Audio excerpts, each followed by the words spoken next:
Assalamualaikum warahmatullahi wabarakatuh. Shalom, Om Swastiastu, Namo Buddhaya, Salam Kebajikan, Rahayu. Perkenalkan, kami dari kelompok 2 yang beranggotakan Sodik Musli, Mutiara Ramadhani, Galuh Ayuning Putpraya, Arta Oktami, Muhammad Lutfi Aji, dan saya sendiri, Evelyn Cindy Pradana.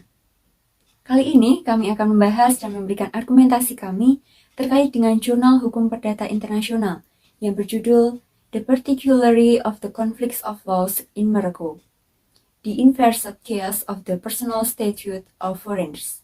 Penasaran seperti apa? Yuk kita simak bersama-sama.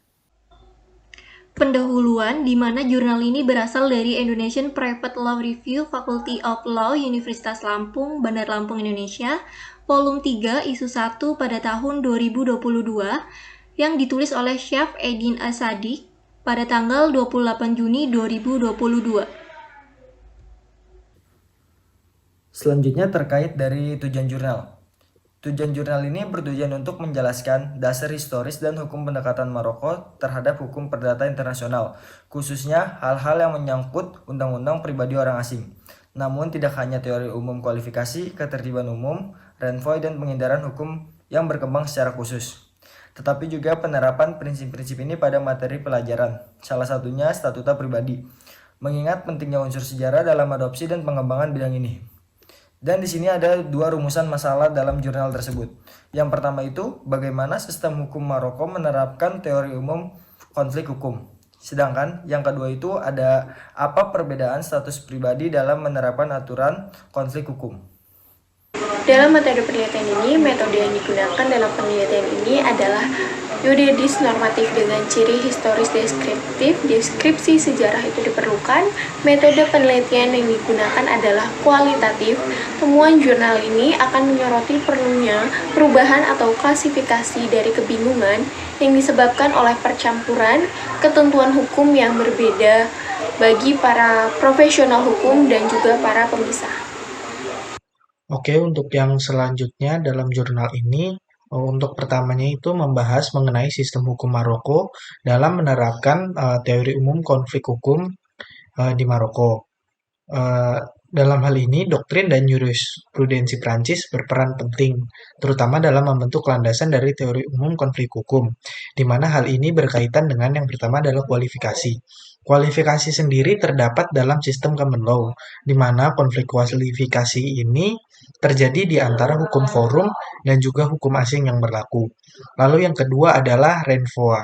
Doktrin renvoi adalah ketika hukum formil memilih hukum asing untuk mengatur penyelesaian sengketa dengan tidak hanya mengacu pada hukum substansialnya saja, tapi juga pada konflik norma hukumnya yang dapat mengirim kembali pada kompetensi hukum formil ataupun yurisdiksi yang berbeda.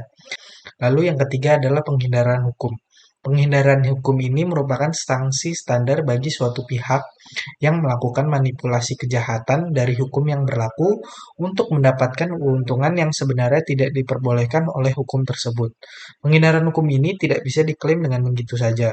Unsur-unsur tertentu diperlukan untuk menentukan ada tidaknya suatu pelanggaran dalam hukum tersebut. Lalu yang terakhir adalah ketertiban umum. Ketertiban umum ini merupakan suatu koreksi untuk mengesampingkan penerapan norma asing di negara forum.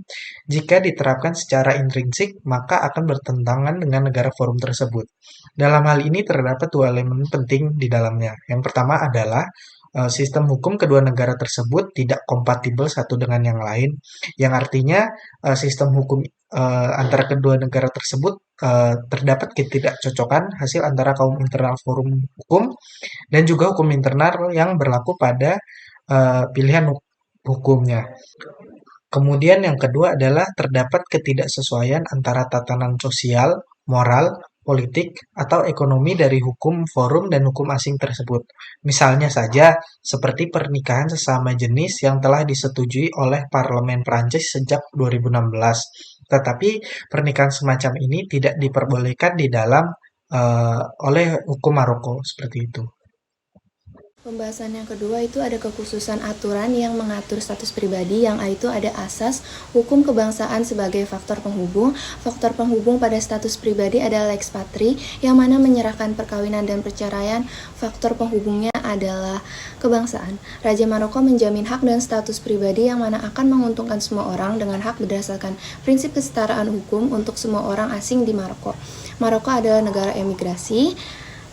Keterikatan pada kebangsaan memungkinkan warga Maroko tetap tinggal di luar negeri di bawah aturan hukum asli mereka dengan tujuan penghormatan terhadap lembaga asing di bidang hukum status pribadi, sehingga ada perbedaan yang mengikat dengan sistem hukum hingga solusi akhirnya dijelaskan dengan fakta Maroko tidak mengejar kebijakan asimilasi atau pembauran apapun. Penerapan kebangsaan sebagai faktor penghubung menimbulkan masalah dalam 3 hal: ketiadaan kebangsaan, dan bagi masyarakat tanpa kewarganegaraan maka tidak dapat menggunakan hukum nasional sebagai faktor penghubung untuk menyelesaikan masalah, dan ketika konflik hukum menyangkut individu yang sama dengan beberapa kebangsaan. Orang ini mungkin tunduk pada beberapa undang-undang DCC, menyelesaikan kesulitan dengan aturan yang berlaku, menyerahkannya kepada hakim untuk menentukan status aplikasi. Hakim harus mencari di antara berbagai kebangsaan yang dipermasalahkan, yang lebih dekat dengan status hukumnya. Kemudian yang B, pengecualian untuk penerapan Lex Patri. Terhadap 2 bagian membentuk pengecualian untuk penerapan Lex Patri: pengecualian kebangsaan dan pengecualian agama. Keistimewaan kewarganegaraan merupakan mata rantai tidak langsung yang dapat ditarik dari ketentuan Dahir tanggal 4 Maret 1960 yang mengatur tentang perayaan perkawinan di hadapan petugas catatan sipil antara orang Maroko dan orang asing mulai sekarang. Undang-undang perayaan Perdata yang terakhir ini menjadikan perayaan ini dengan 2 syarat. Yang pertama, pernikahan tidak boleh dilarang oleh status pribadi pasangan Maroko. Yang kedua, petugas catatan sipil dapat melanjutkan perayaan ini hanya dengan menunjukkan akta nikah yang dibuat dalam bentuk Maroko. Subordinasi pernikahan di hadapan petugas catatan sipil hingga terakhir di hadapan para abdul atau rabi pasti hanya memperhitungkan status pasangan Maroko. Terkadang mengarah pada pengabaian persyaratan status pasangan asing. Pengecualian kebangsaan ini ditegaskan oleh kode keluarga yang menetapkan bahwa ketentuan kode ini berlaku untuk pasangan yang pasangannya adalah orang Maroko. Pengadilan hukum Islam hanya menerapkan aturan syariah dan bukan aturan hukum internasional swasta. Dahir melembagakan pengecualian agama pada tanggal 24 April 1959 dan teks ini berasal dari prosedur sejauh ia mengatur penyerahan orang asing muslim ke yurisdiksi yang sama dengan muslim Maroko. Jadi, orang asing ini akan tunduk pada hukum muslim Maroko menjadi masalah substansi dan bukan prosedur. Ini telah ditafsirkan oleh jurisprudensi sebagai melembagakan aturan substansif. Aturan ini melibatkan penundukan orang asing muslim mengenai status pribadi mereka ke hukum status pribadi Islam Maroko. Namun, Maroko menghapus pengadilan agama pada tahun 1960. Tetapi pengadilan tetap mempertahankan prinsip-prinsip ini dalam keputusan utama tanggal 5 Juli 1974. Mahkamah Agung Maroko menetapkan prinsip hak istimewa agama secara independen dari interpretasi yang diberikan kepada hukum yang disebutkan sebelumnya, Dahir 1959.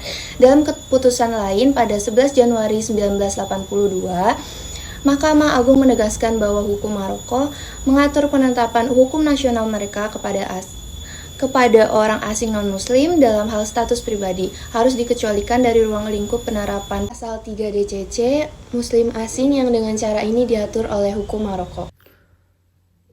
Terkait hasil analisa jurnal berdasarkan argumen pribadi, menurut argumen saya, terkait jurnal The Particularity of the Conflict of Law in Morocco, the Universal Case of the Personal Status of Foreigners, yang membahas mengenai sistem hukum Maroko, maka saya akan mengambil argumen pendapat dari sisi batas usia pernikahan pada sistem hukum Maroko dengan melakukan perbandingan batas usia pernikahan pada sistem hukum Indonesia.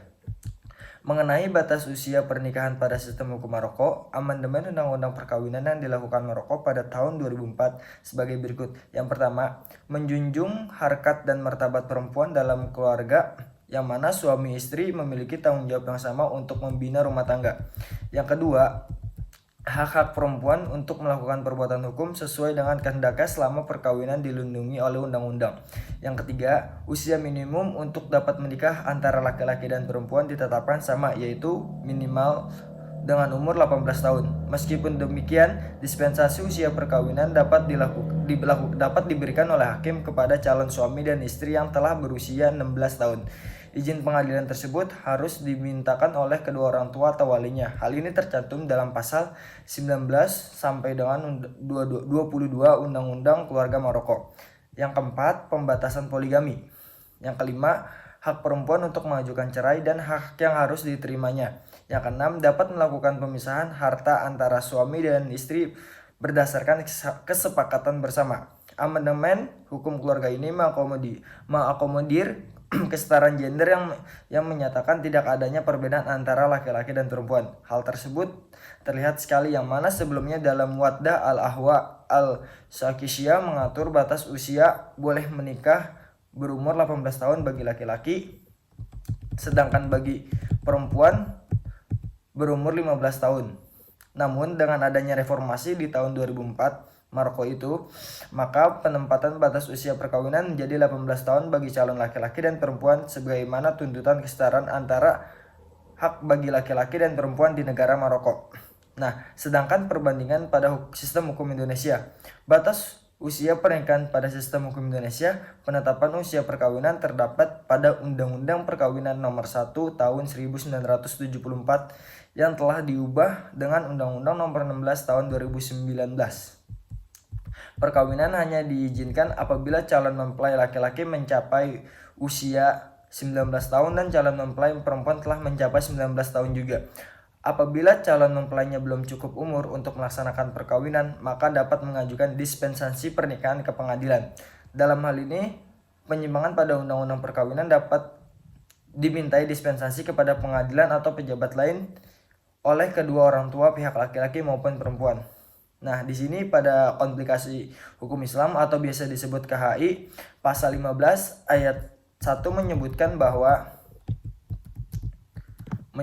bahwa perkawinan hanya dapat diizinkan jika pihak laki-laki sudah mencapai batas usia 19 tahun dan pihak perempuan sudah mencapai usia 16 tahun. Tidak jauh beda dengan Undang-Undang Perkawinan 1974. Hal ini didasarkan pada pertimbangan kemaslahatan keluarga dan rumah tangga perkawinan. Oleh karena itu, calon suami dan istri harus sudah siap jiwa raganya agar dapat mewujudkan tujuan perkawinan secara baik, sehat berdasarkan agama. Untuk itu harus dicegah adanya perkawinan antara calon suami dan istri yang masih di bawah umur atau biasa disebut pernikahan dini. Jurnal yang berjudul The Particularity of the Conflict of Love in Morocco, The Inverse Case of the Personal Statute of Pregnancy ini membahas terkait dengan sebuah sistem hukum perdata internasional dari negara Maroko, yang mana saya akan mengambil argumen dari proses perceraian yang terjadi di negara Maroko dengan negara Indonesia, yang mana di negara Maroko pada proses perceraian sesuai dengan Undang-Undang Maroko menetapkan istri berhak untuk membuat alik talak, bahwa suami tidak melakukan poligami, sementara apabila dilanggar dapat menjadi alasan sebuah perceraian, di mana masalah cerai di depan pengadilan menurut Undang-Undang Maroko dijelaskan bahwa tidak harus diucapkan di depan sidang pengadilan, dan konsep talak 3 dijatuhkan sekaligus tidak ada. Oleh karena itu, pengucapan talak 3 hanya jatuh satu talak saja, akan tetapi perceraian tersebut harus didaftarkan oleh petugas dan disaksikan dengan minimal 2 orang saksi. Hal tersebut dapat ditarik kesimpulan bahwa pengucapan talak di luar pengadilan tetaplah dianggap sah. Sedangkan menurut sistem hukum Indonesia bahwa talak yang dilakukan di luar pengadilan itu dianggap tidak sah, sebagaimana merujuk pada ketentuan pasal 39 ayat 1 Undang-Undang Perkawinan yang menyatakan bahwa perceraian hanya bisa dilakukan melalui proses sidang di pengadilan. Dalam hal ini, untuk orang-orang yang beragama Islam di pengadilan agama. Berdasarkan pasal 114 kompilasi hukum Islam, putusnya ikatan perkawinan karena perceraian dapat diakibatkan karena adanya talak dari suami ataupun adanya gugatan dari istri. Dengan demikian, maka perceraian baik cerai karena talak maupun cerai karena gugatan hanya bisa dilakukan dan sah secara hukum apabila melalui proses sidang di pengadilan agama yang mewilayahi tempat tinggal istri tersebut. Hal tersebut yang menjadi perbedaan antara proses perceraian dari negara Maroko dengan Indonesia.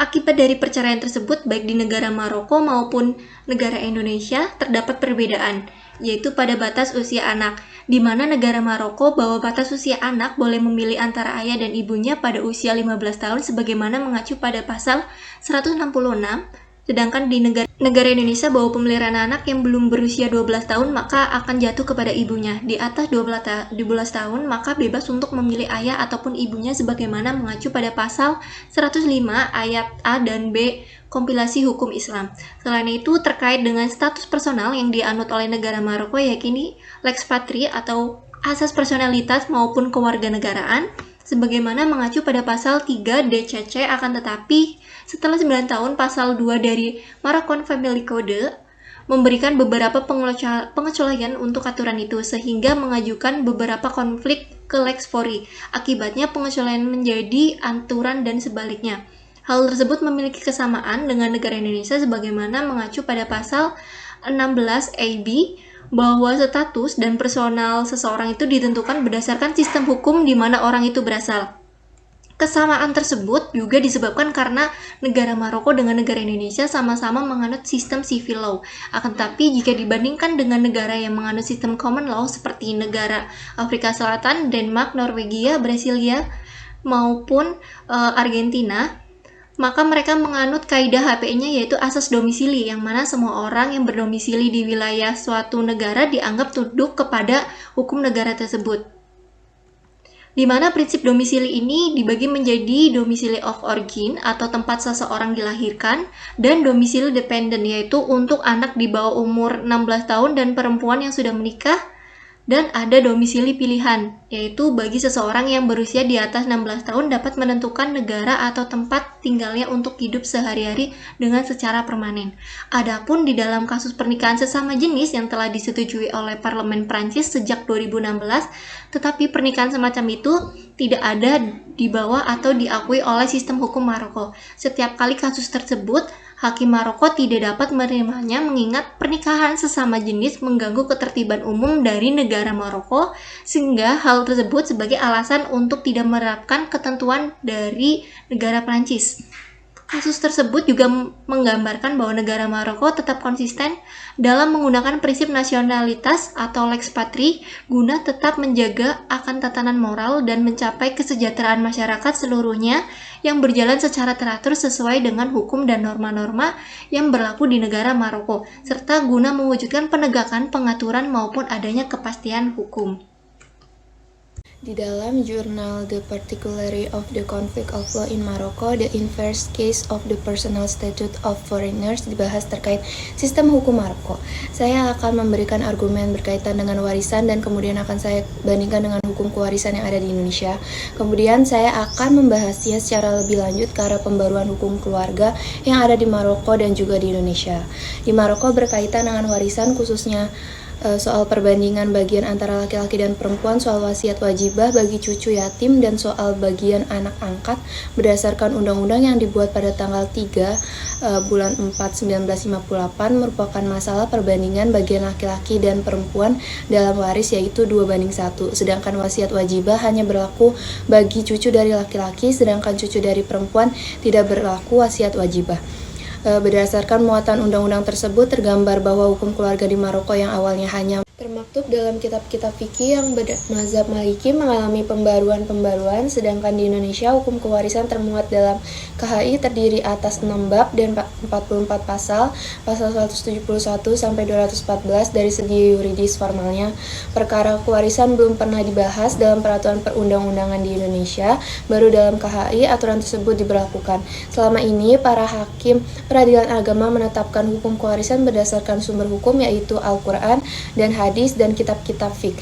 Jika dicermati dari segi sifatnya, pembaruan hukum keluarga ahwal syahishiyah yang dilakukan oleh pemerintahan Maroko masuk dalam kategori intradoctrinal reform, yakni reformasi hukum keluarga Islam yang dilakukan dengan menggabungkan pendapat dari mazhab atau mengambil pendapat lain selain mazhab utama yang dianut. Adapun cara yang digunakan dalam melakukan pembaruan hukum di Maroko yaitu dengan menekankan prinsip marsalah mursalah berkaitan dengan pembaruan hukum keluarga Islam di Indonesia merupakan suatu keniscayaan.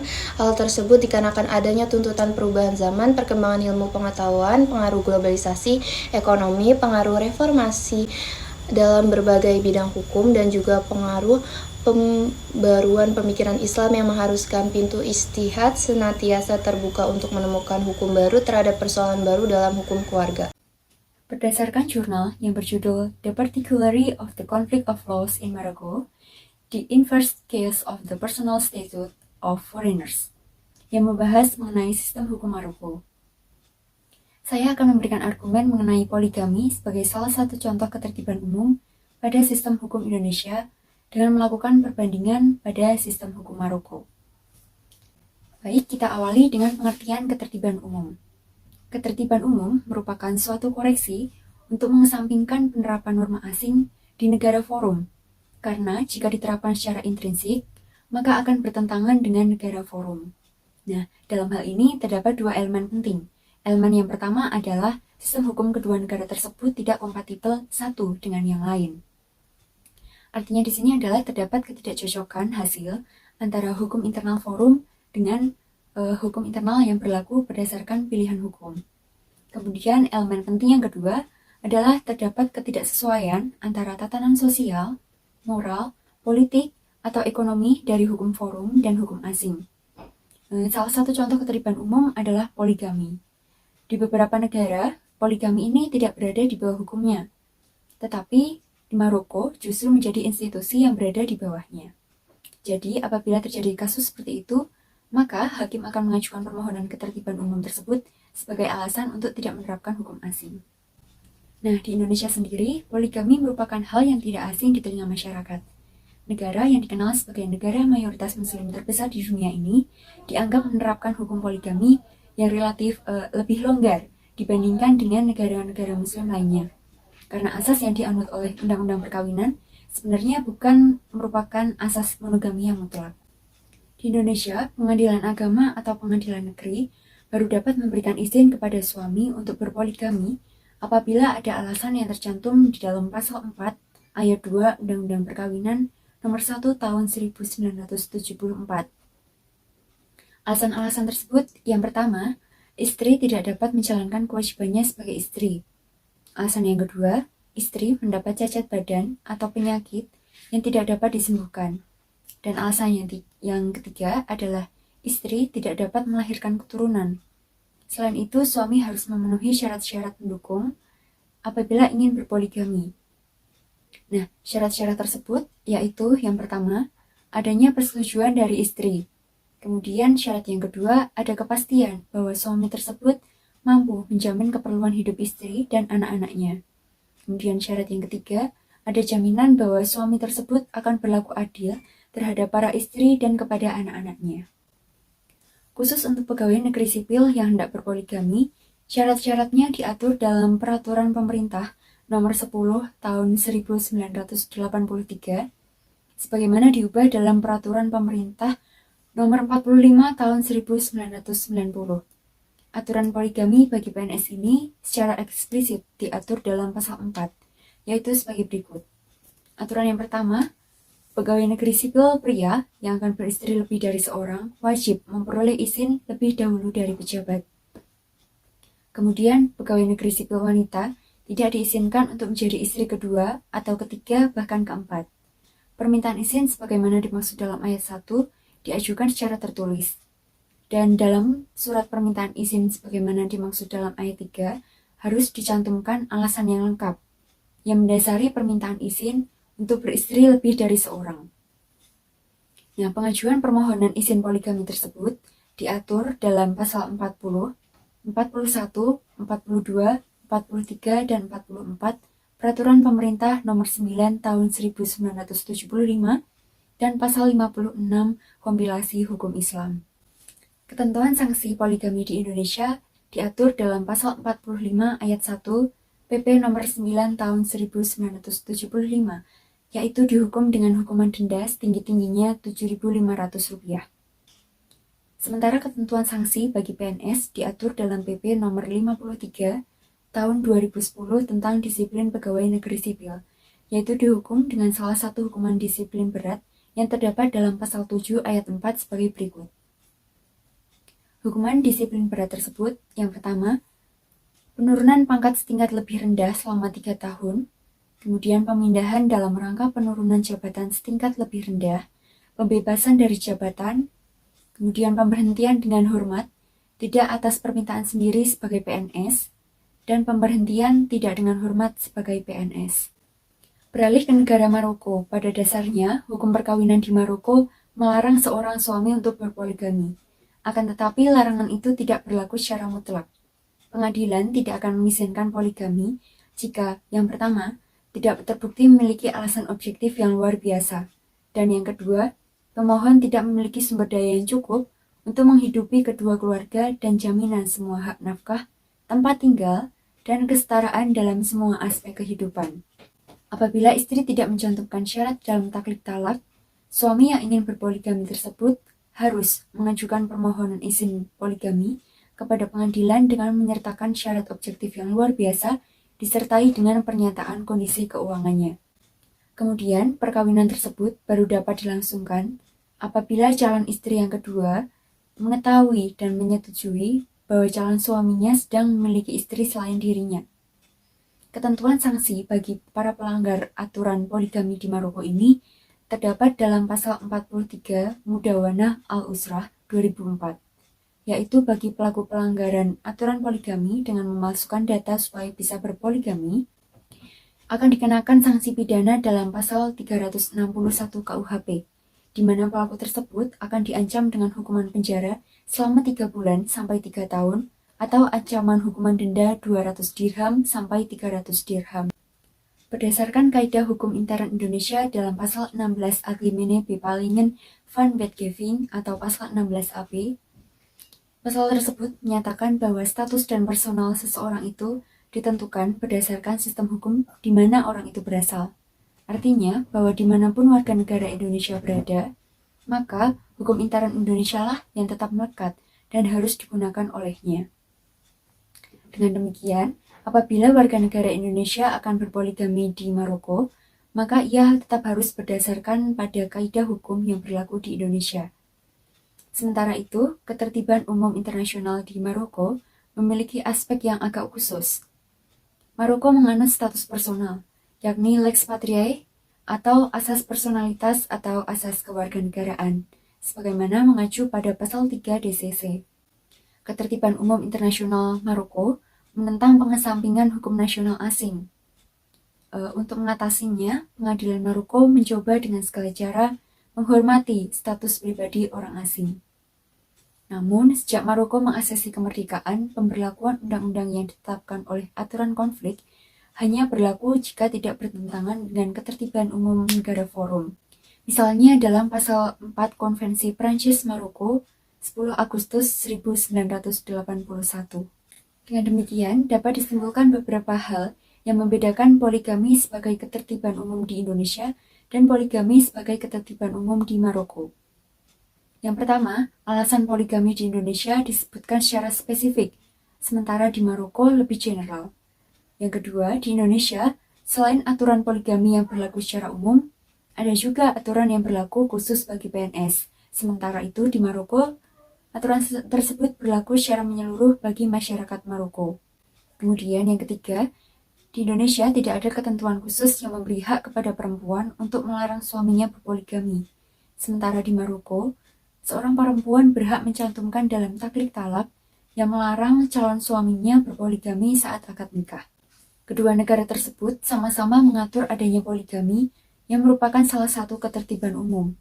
Tetapi, kedua negara tersebut sangat mempersulit perizinan dalam rangka memperkecil kesempatan berpoligami dan melindungi hak-hak perempuan serta anak-anak. Maka di sini saya akan memberikan argumen mengenai peran wali dan hak dalam perkawinan. Pada sistem hukum Maroko, dengan melakukan perbandingan pada sistem hukum di Indonesia, di sini orang yang diberi kekuasaan yang sering kita sebut wali, jadi wali nikah hanya ditetapkan bagi pihak pengantin perempuan, sedangkan pihak laki-laki tidak memerlukan seorang wali. Pada dasarnya, sistem hukum di Maroko juga mensyaratkan adanya wali dan melarang kawin paksa. Wali nikah dalam hukum keluarga Maroko dibahas pada beberapa pasal. Yang pertama pasal 13 menyebutkan bahwa dalam pernikahan harus memenuhi kemampuannya seorang pria dan seorang wanita untuk menikah. Tidak ada kesepakatan untuk menggugurkan mahar, ada wali ketika sudah diperbaiki, ada saksi yang adil, dan ada hambatan untuk menikah. Diskusi wali juga ada dalam pasal 17 yang mensyaratkan adanya surat kuasa untuk pernikahan menggunakan wali. Sedangkan pada pasal 18, wali tidak bisa menikah dengan seorang wanita yang menjadi walinya. Penjelasan pada kedudukan wali dalam pernikahan disebutkan juga pada pasal 24, di mana perwalian dalam pernikahan menjadi hak perempuan, bukan orang tuanya, kakek, dan seterusnya. Seorang wanita yang sudah mengerti bisa menikah dirinya dengan laki-laki lain atau ia tunduk kepada walinya berada di pasal 25. Ketentuan ini telah menghapus kedudukan wali dalam perkawinan karena akad pernikahan adalah kekuatan kedua mempelai. Bahkan jika orang yang menikah adalah walinya, secara hukum harus ditegaskan pada penyerahan perwaliannya kepada orang tua atau walinya. Ketentuan ini menghilangkan kedudukan wali ahdol karena pada dasarnya wali ahdol muncul karena ada hak wali kepada orang tua melawan putrinya. Apabila kita lihat, tampak sistem hukum Maroko cenderung lebih memberikan pemahaman tentang otoritas perempuan dalam pernikahannya. Maroko mengasumsikan bahwa perwalian bukan hak orang tuanya, tetapi hak putrinya sendiri. Di dalam jurnal yang berjudul The Particularity of the Conflict of Laws in Morocco, The Inverse Case of the Personal Statute of Foreigner ini, saya menemukan beberapa kesamaan dan juga perbedaan dari hukum perdata Maroko dan juga hukum perdata di Indonesia. Seperti halnya perbedaan jarak antara umur suami dan istri di Maroko. Dalam hal ini, saya menemukan aturan penting yang terdapat dalam Undang-Undang Perkawinan Maroko yang mengatur mengenai jarak umur antara suami dan juga istri. Hal ini dapat terjadi karena adanya upaya dari pemerintah Maroko untuk mengusahakan untuk dalam menyelesaikan permasalahan perbedaan umur yang terpaut jauh di antara suami dan istri yang berada di Maroko. Karena dalam hal ini, Maroko menetapkan larangan pernikahan dengan jarak umur demi tujuan kemaslahatan, khususnya untuk kepentingan pasangan yang lebih muda. Hal ini dilakukan agar seorang anak nantinya akan tetap dapat merasakan kasih sayang dari orang tuanya secara bersamaan karena tidak ada perbedaan umur yang cukup jauh di antara kedua orang tuanya. Akan tetapi dalam hal ini apabila salah satu orang tuanya memiliki umur yang cukup jauh, tentu hal ini akan menimbulkan masalah baru dan juga kesulitan bagi orang tua dalam mengurus anaknya.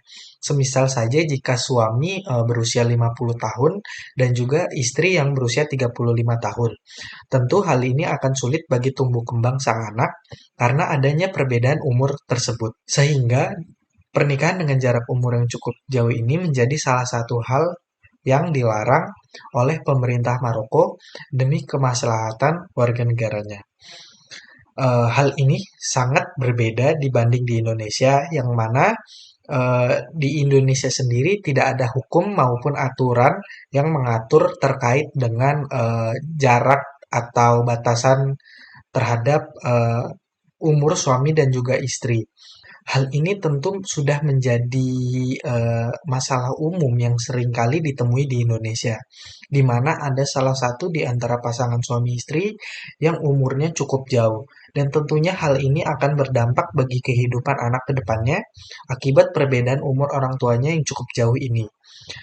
Kemudian selanjutnya berkaitan dengan pelangsungan akad nikah di Maroko. Dalam Undang-Undang Maroko tahun 2008 pasal 68 dijelaskan bahwasanya dalam melangsungkan akad perkawinan ini wajib didaftarkan secara resmi atau dicatatkan di bagian urusan kekeluargaan atau semacam KUA di sini misalnya. Bahkan juga harus disertai dengan tanda tangan dua notaris untuk legalitas pencatatan perkawinan. Namun dalam hal ini Undang-Undang Maroko tidak menjelaskan kedudukan perkawinan yang dilakukan tanpa pencatatan, termasuk sanksi bagi orang yang tidak melakukan pencatatan perkawinan. Dari ketentuan peraturan yang ada dalam Undang-Undang Maroko tentang kewajiban pencatatan perkawinan ini, tampak terlihat jelas bahwasanya pada hakikatnya ini aturan-aturan tersebut dimaksudkan sebagai tata tertib administrasi kenegaraan dan juga perlindungan hukum bagi masing-masing warga negara Maroko, agar asas legalitas dalam perkawinan tersebut bisa terjaga sehingga akan mudah bagi pemerintah Maroko dalam melakukan kontrol pengawasan terhadap jalannya undang-undang perkawinan di negara Maroko. Sama halnya dengan di negara Maroko, di Indonesia sendiri perkawinan juga wajib dicatatkan kepada kantor urusan agama atau KUA.